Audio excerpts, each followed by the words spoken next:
Hi there, my name is Mr. Huxford and today we're going to be talking about filming your video products for media studies. In this video we're going to be talking about the importance of filming in these particular formats, why it's important to film in these particular formats, and how you can ensure that your video is filmed in these particular formats. Let's go! To begin with, your videos should be filmed in what we call 1920 by 1080 or standard high definition. What this means is to do with the pixel aspect ratio. So similar to the area of, say, a rectangle, the number of pixels that are in the frame for a typical HD file are 1920 by 1080. The reason it's so important to film in 1920 by 1080 format is twofold. The first reason is that a lot of you have had little experience or no experience at all in editing software such as Adobe Premiere. Because of this, it's super important to make sure that we could keep things as simple for you guys as possible.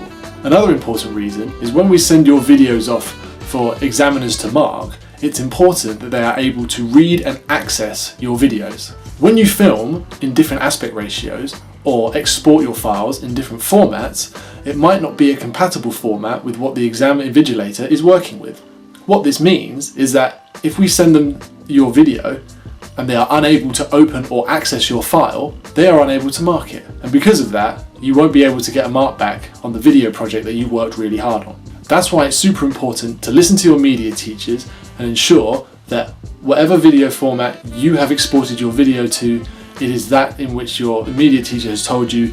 Traditionally, this might be something like a .mov, which if you have a file name, it might finish with filename.mov or something similar to that. If you are unsure, please ask your media teacher. Another reason that it's so important to make sure that your footage is filmed in 1920 by 1080 is to ensure that your footage is an upscaled or downscaled. What does that mean? Well, what that means is that your footage is altered to ensure that the quality of your footage matches the timeline settings that are set for your project. So, what does that mean? If your footage, for example, is filmed 1920 by 1080, but your sequence settings are those for a video which is 4K, your footage is going to get upscaled. If, for example, you film footage that is 1920 by 1080, but your sequence settings are set for footage that is standard definition, or let's say 720 by 576, your footage is going to get downscaled. We as media teachers want to ensure that your video quality is the best it possibly can be. To ensure that your footage isn't upscaled or downscaled, please make sure that your timeline settings are set to 1920 by 1080, or follow your media teacher's advice on what sequence settings you should be using when saving or creating your project. Now, let's move on to how do I know that my footage has been filmed in 1920 by 1080. If you are using school equipment, it is most likely they are using video cameras, much like this one, which are already preset to 1920 by 1080 pixel aspect ratio. So you don't need to worry about it. However, if you're filming using a phone, be it an Android or an Apple, it's super important to make sure that whatever camera you're using, that it is filming in the correct aspect ratio. And here's how to check. So the first thing that we're going to do is we're going to open up the camera, which I happen to have on my home page down here. Once you open up the camera, you want to make sure that it's set to video instead of photo. Next, when you're on that page, click on the settings, which is usually a gear. I have mine set up in the top right hand corner.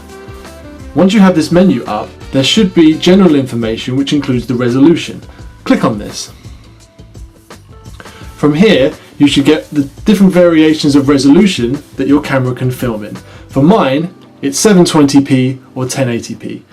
Click to make sure that it is set to 1080p, which will automatically set it to 1920 by 1080. On Apple or iPhone products, the process is slightly different, but we'll go through that as well. So, what you want to do is, instead of going into the camera, what you want to do is you want to go into General Settings, which should be on your menu. Once you are there, you want to scroll down until you get to Photos and Camera. Select that, and then you scroll down until you get to Record Video. Once you click on Record Video, there should be two settings, which are the settings in which your camera films at. And I want you to ensure that whatever's ticked should be 1080p HD. Another way in which you can check that your video has been filmed in 1920 by 1080 is by downloading the free software Media Info. Media Info is a really helpful tool which breaks down the metadata of the video that you drag into the software. By dragging the selected video that you want to check into Media Info, you are able to see all of its metadata, including the pixel aspect ratio in which it is filmed at. One more super important detail that I need to express to you guys is the importance of filming your footage landscape instead of portrait. The reason we film in landscape instead of portrait is because most TV monitors these days are widescreen. If you film your footage in portrait instead of landscape, your footage won't fit the entirety of the screen, and what will happen is your video will look something like this. You see those black bars that appeared either side of me? Yeah, those black bars look terrible and will make your footage stand out for all the wrong reasons. So instead, what we want is for the whole screen to be filled up and make sure that there are no black bars visible in your project. So remember, film your video landscape, not portrait. And that's it. Enjoy making your videos and have fun. I've been Mr. Huxford. Take care.